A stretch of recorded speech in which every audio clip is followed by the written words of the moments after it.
Matthew 13 begins a turn in the narrative. So I'm going to quickly skip a stone across to 11 and 12 to set up what 13 is about. Okay? A couple of reversals happened between the sending out of the disciples and Matthew 13. So between 10 and 13, these two major sermons, there are a few events that you need to say color the backdrop a little bit differently. So you would anticipate, if he just sent out a group of people, that the next thing we should hear about is the growth of the Jesus program, right? I mean, he's sending out people, so the next thing that should happen is 10 new Jesus centers open up in Galilee. But that's not what happens. In fact, the issue of Matthew's gospel is not so much the popular ministry of Jesus, although it contains that. The issue of the Matthew account is really what happens in the lives of the disciples, the ebb and flow of learning to be a disciple. And that's one of the reasons why this is a critical part for us to study. If you're going to make disciples that make disciples, you need to know what's involved in the discipleship process. You fast forward through a number of events and you get to chapter 10, and already he's now gotten a group of guys who are along and on board and ready to go out and do discipleship. So they're going to go do it, okay? And the discipleship is a very infantile version. They're going to go out and spread the message. It's almost evangelism more than it's discipleship. They're going to go out and bring the message to people. By the time they go out, look at verse 1 of chapter 11. Jesus gave them instructions. And if you look at the verse, it says that they departed. They went there and they were teaching, preaching in the cities.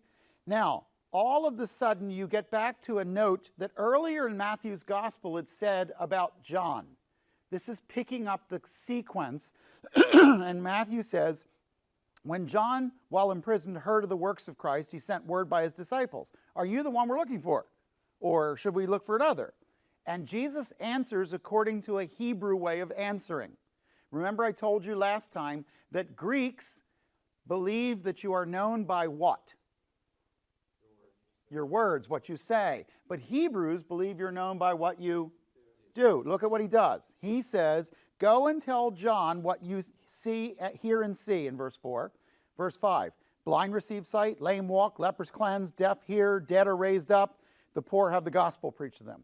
In other words, if you want to tell who I am, tell him what I'm doing. Why? Because he's Jewish. He doesn't care really so much about what I'm saying. It's not that he doesn't care, but it's not the weight of it. The weight is, what do you see happening?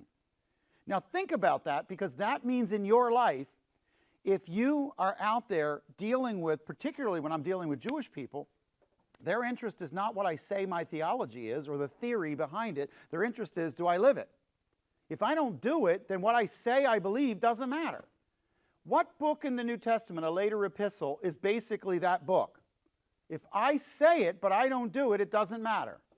James, which is written to who? Jews, 12 tribes scattered abroad. Does that make sense to you?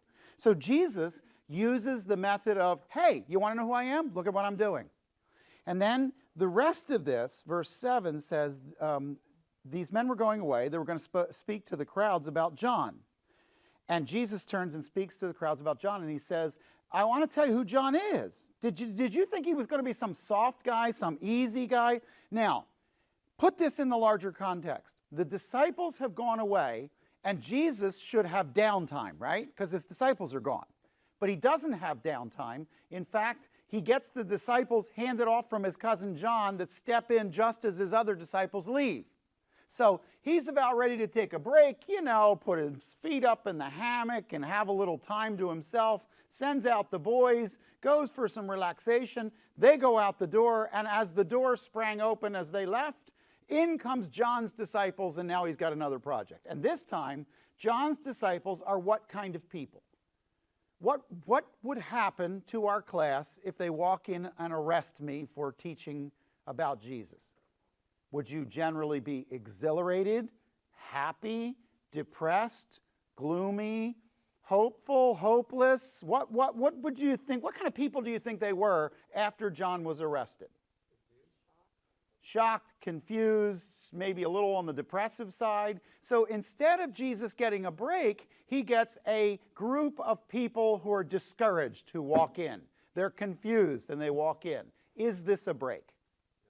No. But instead, he has to do a minor sermon on on the doubtfulness of his friends, of the people who have been walking with God or hearing what God said. I don't know if they were walking with God, but at least they were standing next to John, and John was preaching God's word. And he says, listen, John didn't come eating or drinking, and still they arrest him, they call him a drunkard, and then he's walking about. Now the disciples are away from him. And in verse 20, he's walking about, and he's now jettisoned the disciples of John, and he seems like he's in a bad mood. Why do I say that? Because he says something like, woe to you, Chorazin, woe to you, Bethsaida, for if the miracles which had occurred in Tyre and Sidon, which occurred in you, they would have repented. Woe to you, Capernaum, you will descend to Hades if miracles had occurred in Sodom, which had occurred in you. He said, look, anybody else, any Gentile would have caught it by now. I'm standing here doing these miracles and you're not getting it, and you're supposed to be my people.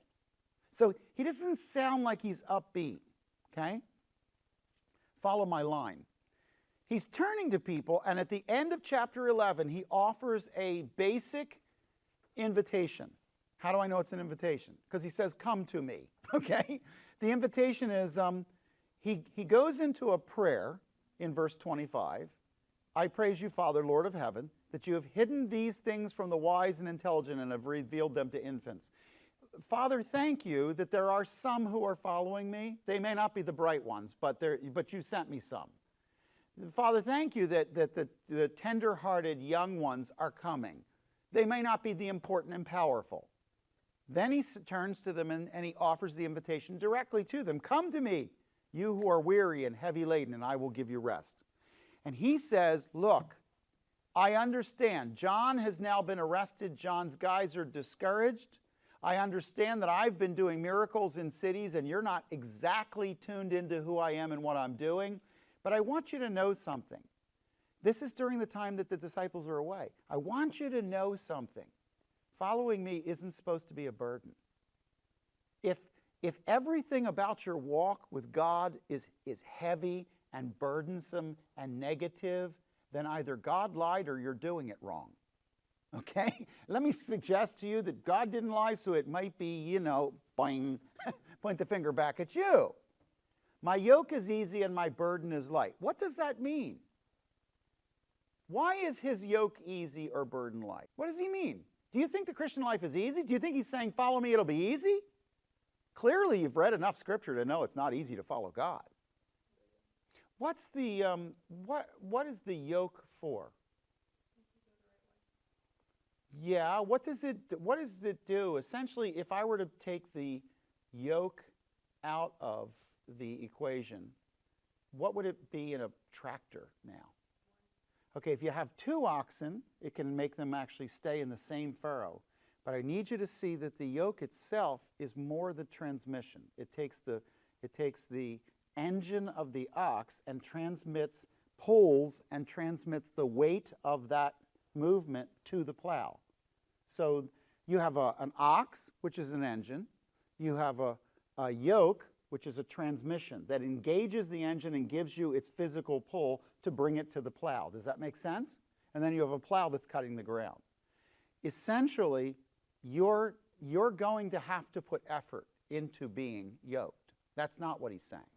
He's saying the driving force behind it, the transmission that will get that to the actual effectiveness, is mine. In other words, you show up, you do the job, I make it work. I'm the one who makes it effective.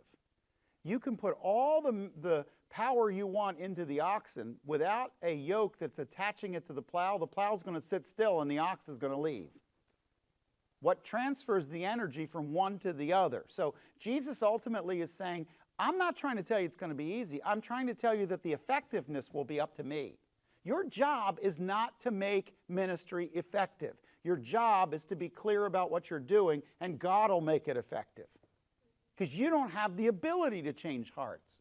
But you do have the ability to screw up teaching the text properly. Or to do it right.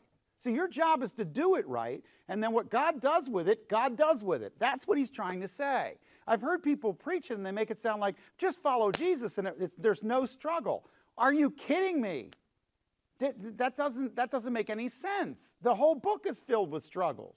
Now, move toward 12, and let me very quickly say, 12 introduces now conflict. So he's gone from heavy time of teaching, release the disciples, heavy time of discouraging partners, then they leave, a time where he doesn't see people responding to the message, and then he prays and invites them, and now a time of conflict. Do you see how it's going downward, not upward? It's not a happy time in ministry. It's a time when Jesus is being drained, and the disciples are out there doing the thing. Now, when you're out serving and God is using you, a certain exhilaration comes into your life. But they're not with Jesus. They're out doing that. They're following the instructions of chapter 10. So in chapter 12, at that time, Jesus went through the grain fields on the Sabbath. His disciples became hungry and began to pick heads of grain. Now, one of two things is happening here.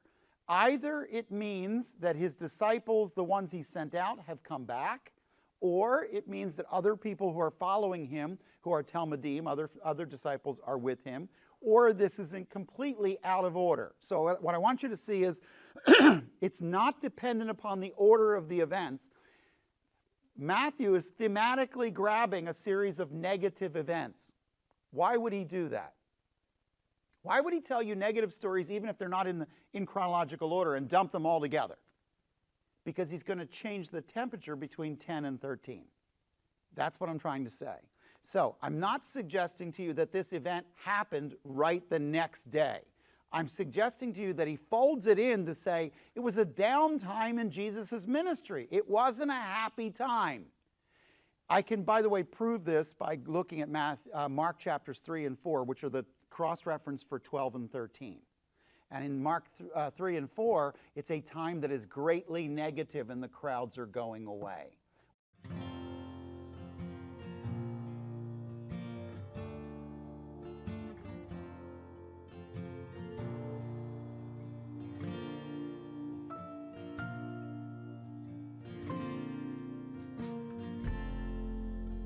I don't have